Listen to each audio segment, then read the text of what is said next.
তারপরে বলো বলো, যেও না, মনে করো এখানে নেই এটা। তুমি লুকিয়ে দাও, জলে ফেলে দাও ভালো। তুমি আসো, তুমি এখানে আসো। বলতে ক্যামেরার সামনে ভালো লাগে না। ক্যামেরা নেই তো, তুমি ক্যামেরার দিকে তাকাচ্ছ না তো, তুমি উপরের দিকে তাকিয়ে কথা বলো।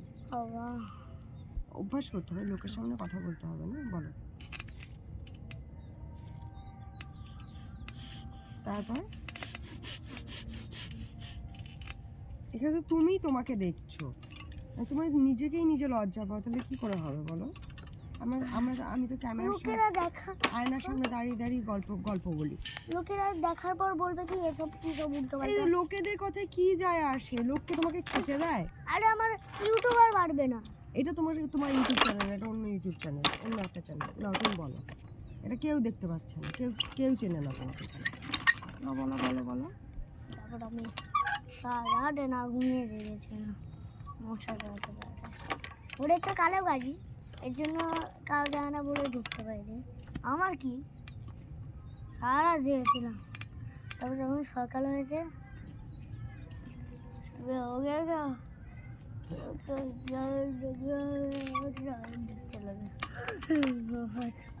ওরা এখনো ঘুমাচ্ছিল, ঘুম ভাঙলো। তারপর বললাম কি উঠো,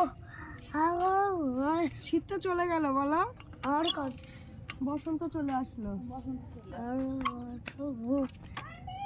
তুই কোথায় ছিলি? আমি একটু ধরবো। এ মাথা আমি তো আটা ফেলে দিলাম। এই সময় মানুষের শরীর খারাপ হয়। হ্যাঁ গো, আমার হয় না। ওই তোর কালকে বলে মাথা যন্ত্রণা করছে না, মাথা করতে আমারও যন্ত্রণা করছে, টিপ টিপ টিপ টিপ। লাইট করতে না ও একটু ভিডিও করছে। না উল্টে রাখ দিলে চান পড়ে যাবে। কই দিকে আসে দেখি একটু। রিমা কোনটুকু ছিল, রিমা বড় হয়ে গেল। মনে আছে? হ্যাঁ, ছোট্ট বসো, বসো, একটা রিমা পিছনে ছিল। বসো তাহলে তুমি। বসো, বসো। হ্যাঁ। নাও, নাও, চলো।